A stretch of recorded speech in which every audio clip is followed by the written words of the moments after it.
Welcome to the Change of Him podcast. My name is Gerard Uselli. We are on episode 48. The change keeps climbing and the people keep embracing what humanity is all about, and that's evolution, one person at a time. And throughout this process, it has been amazing to be talking to all walks of life. With this case right here, this is a very interesting scenario to be well driven and to be well discussed. John Renken, everybody. John, how are you today? Hey man, I'm doing great. Thanks. Absolutely. So, something that I always love to ask any of my guests, as far as the line of questions for the first one, is what your childhood was like growing up. Um, it was actually pretty crappy. Was born into a family that didn't have an education really, didn't have a lot of money. And I think my parents did the best they could with what they knew at the time, but in hindsight, definitely lacking in a lot of areas. So I love both my mom and my dad. They really did the best they could, but I really didn't have a great childhood. I understand that. And as we all go through our struggles and tribulations in life, there's things that you understand as you reflect on. Now, here's a follow up to that. This is something I'm just curious about. Like for Sure. you, as you were going through the struggles in your life, when did you first feel like you had to be collaborative with your family on certain things? Like, when did you feel like you had to really step into your own as like a person? That happened very young for me. So I was sexually abused as a kid. And about 11 or 12, I decided that if I didn't take care of myself, nobody was. Um, Wow. and so I think that I probably grew very quickly in that particular area and felt like I needed to grow up faster. And it actually, I didn't realize it until I was probably late 30s. But that one decision based on that one horrendous cycle of events in my life, like literally changed the entire direction of my life. It's a very compelling thing because I feel like that one trait generates the mindset of how you make your mark throughout this world. And it's a commendable Yep. thing considering the circumstances that you've been through. One of those accolades that have built you up over time is martial arts. Now, how did that mold your upbringing as you got older? Well, so being that I had been molested and I felt like I had to take care of myself, it just became natural that I became a fighter, um, which I didn't realize, like I said, until I got older and later in life and spent some time working on me. Um, but really, the drive to compete and to fight and to test myself in the cage really ultimately came because I was abused as a child and didn't have a protector. So there was this idea that if I don't protect myself, if I don't learn how to fight, if I don't learn how to defend myself, I'll be abused again. Um, and, that was a long journey in my life, fighting and war and soldiering. All those things took up, 20 years of my life. Now, in the context of it all, now, especially in how you find yourself as a person and how you've evolved in that over time, there is something on your website that I found to be very compelling, and that just the sense of direction of it, just in my opinion, was very inspiring Sure. based from where you were to where you are now. Just the tracking point from Satanism to Christianity. How did you find the change within yourself to give your life to Christ? Yeah. So for me, um, again, at a young age, traumatic experience, right? And when I was 15, I got introduced to some people that were into witchcraft and some of those kind of things. And the entire idea of that is that you're in charge of your own life. You bend reality to your will, and you know, kind of some of those ideas, which was very appealing to me at that age. So I got started in that, but it wasn't until I joined the Army in 1993 that all of a sudden there was a cascade of events that were completely outside of my control. And no matter what I did, I didn't seem to be able to get control of it. And there just became a really obvious confrontation to me, um, where I realized I was walking down the wrong road. Um, and and it's through that I got introduced to Christianity. My squad leader in the Army is the one that introduced me, and I made a decision that Christianity was for me, and that was the thing that I was missing in my life. And there were so many things that I never seemed to be able to get the answer for until I made that decision. So for John Renken, it's been the best thing ever. Wow, it's that is such a journey of just things in such a Yeah. short amount of time too. Now, Yep. within that fight or flight mentality, going back from martial arts to transition into MMA, what was it kind of like to be within that scene in its early beginnings? And did you think at that point that it would be as big as it is today? I absolutely knew it would be as big as it is today. I dreamed of the day that it would be this big. I had just hoped that it had been in my competitive days. Um, you know, so MMA fundamentally ruined me, uh, and I say that because it is such a challenge. There's so many pieces to it, um, and you get locked in the cage where you're in a proving ground or a testing ground, and it's just you and that other guy. Um, there's nobody that you can blame it on. There's nothing that you can do or say outside of what you're going to do at that moment, right? And when you look at like football, baseball, soccer, all those team sports, you could always blame somebody else. Now, Yeah. top performers never blame anybody else, but in a team sport, you could, right? And I don't know any other way to explain it than the absolute thrill and electrifying feeling when they shut that cage. I, for me, it was like being at a bonfire and pouring gasoline on the wood. Um, I just loved it, and it ruined me, man, because once you've competed at that level and in that kind of intensity, you kind of go, what else is there in life? Like, what else could I do? Because you are literally in the sphere of Darwinism when you're in those moments. Um, you know, I mean, it's just amazing. And you've got to be at the top, man. Like, you've got to be physically peaked. You've got to be mentally peaked.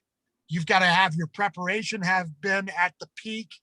There's just so many components to it. And then you could do everything right and still lose, you Yes, know? that is a And very unfortunate part of the sport. I don't think it's unfortunate. I think it's amazing. Yeah, I mean, but unfortunate in the fact of like what your record would be and as far as that stuff, Yeah. as far as like both sides of it for sure. Yeah. Like, it's just, I've never found a purer challenge. Like, it was just incredible. Just incredible. I miss it. Oh wow. Now, like for anyone who is going through that now, like let's say if they wanted to be an MMA fighter, like what would your advice be to them at this point? Don't. One word answer. I got you. Well, and there's sacrifices that have to be made. Right. Um, and when you talk about competitive athletics, so the sport now is very different from when I competed. These guys are true Olympic athletes. They're the top of the top.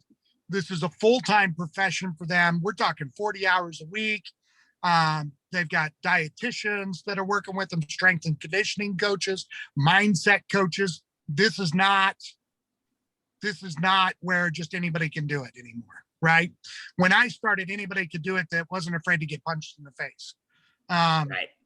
And, you know, there's sacrifices that have to be made financially. There's sacrifices that have to be made physically. And then there's the fact that now that it's at an Olympic level caliber of training, the truth is that only about 1% are going to make it and be successful. So, um, so unless you know that you know that you know that's what you want to do, I would probably tell you don't.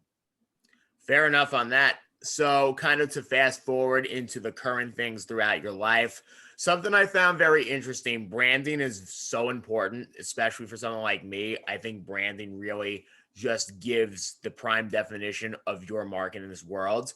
So, what I want to know from you is what does being a tactical traveler mean to you? Yeah. So, I served in the military, and um, there's been this ongoing transition in my life for the last 5 years. Right. So I served in the Army from 93 to 96, got out, went to college, started fighting professionally, moved back to where I'm at now, which is Fort Campbell, Kentucky, or right outside of Nashville, Tennessee. And, for the last 20 years, I've been training special forces how to fight. Um, about 5 years ago, my body started to really break down. I had a couple of really significant and severe injuries just because I've been fighting for 20 plus years, tore one bicep off my shoulder, tore the other one off my elbow, herniated two discs. They're just saying I got to have neck surgery. The body's just been through hell. And I started really thinking about it. I'm like, what am I going to do with my life after this?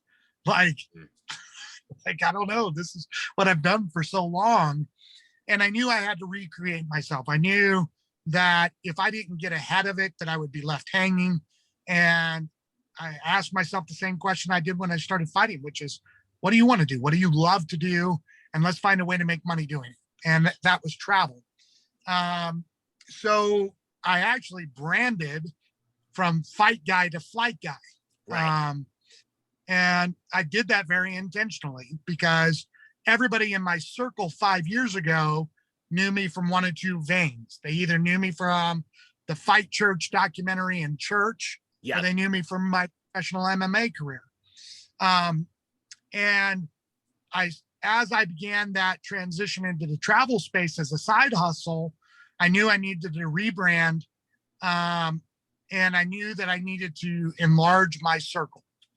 And so then, as this has all kind of started progressing and I've gotten really good in travel, my heart's always been for the military because I've been a military guy the vast majority of my adult life. And that's where Tactical Traveler came from, because I want to take the stuff that I've learned on how to save money and travel and help my brothers and sisters be able to take leave with their wife and their kids and not have to take out a loan to do it. I want to be able to give them the ability when they come back from Afghanistan or Iraq or, whatever dump they're in Africa, to be able to actually take their family on a meaningful vacation where they can actually get away and connect with them. And again, not have to spend $5,000, $6,000, $10,000. And as I was just talking with a couple of my kind of close friends, I was like, man, I really feel like I want to do something more specific, towards the military, but not necessarily leave this other part of travel. But I just wanted to develop something to help the guys and the girls that I know that have served our country. And that's where Tactical Traveler came from. Very nice. And kind of to ask more of a personal question about flying itself. So flying can definitely be an acquired taste for people. Some people get a thrill for it from the skydiving aspects. Some people are very much afraid to even step on a plane. Like, how do you personally feel about traveling yourself, like going on planes? Like, do you feel like you've gotten very used to it throughout your life? I would not say I'm used to it. I get excited every time I buy a plane ticket. Wow. No, that's awesome. Love it. And I've jumped out of planes, and I love getting on a plane. And I mean, just all the way around, I love it. Absolutely. And just a quick note. So like something with me, I used to be petrified of flying. And then I started traveling for work 2 years ago, and I got really used to it like quick. When I was doing stuff maybe like once or twice a month just throughout like the country, it started to kind of prep me as far as like how you prepare for something like that, taking things like Yeah. easy step by step. making sure you like you have your gum, you have like your AirPods and stuff to kind of zone yourself out, even if you get like a little anxiety. Well, that's good because, the truth is that when we're uncomfortable and we have unsettled feelings and fear and uncomfortable stuff going on, the truth is that that's a great opportunity to grow. And so congrats to you because instead of going the other way, you went into it and you got over it. No, I appreciate that. You know something, I never even looked at it that way. It is a pretty like remarkable feat when you really break it down for the little steps along the way. Yeah. I mean, think about everything that's taking place in the world, not just America, but the world. How many people, when they're confronted with being uncomfortable, confronted with something that makes them fearful, or confronted with the idea of failure, instead of facing it, they turn away from it. Yeah, absolutely. There was something I found interesting with the concept of what you're doing now, which is the Play to Win podcast. It looks like an amazing platform to be a part of. What can people expect from your second season? Well, so that's not mine personally. I was selected to be on that show by Ray Higdon, or the people that ran the show. Um, here it kind of goes right into what we were talking about of overcoming fear and facing challenge, right? Um, I didn't know anybody in that show. I didn't have any idea what that show was going to be. All I knew is that show was for a 6-figure job, and it was a show about overcoming adversity. That's it. And I knew that it was going to be sales based, right? So I really went into that reality show with no expectations other than I was going to win, period. I didn't care who was on that show. I didn't care what their background was. I knew, and I still know to this day, that nobody brought to the table what I bring to the table. Nobody has the life experiences I've had. And I just knew walking in that I was the what do you call it? What is that? The underdog, like the hidden guy, like what do they call that? I forget the word. The sleeper. Oh, okay. And I just I see what you're doing. Going in that I was going to be the sleeper of the show. So what you're going to find in that show is there's some parts where I was challenged to take things to a level that I have never had to do publicly. Talking about my abuse was very pivotal in the show. And there was a point where they confronted me about it. And I had a decision to make at that time, which was I could get transparent and raw and dig into it and accept it in front of everybody. Or I could put up the facade of I'm okay, don't worry about it, and stonewall it. And in the back of my head, I went, man, if I don't tap into what I'm feeling now, they're going to see that. They're going to see that I'm not genuine. And if I go home, I'm going to wonder if I should have done it for real.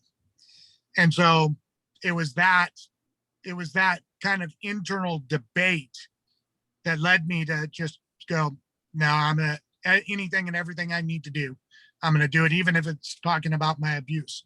So a lot of really cool stuff in that. A very brave journey for you to be on, just to say the least on that. Yeah. And there's something like, the last time I checked, there's something like 400,000 people have watched that show.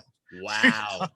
Airing my junk out, like very antithetical to what we do in the military.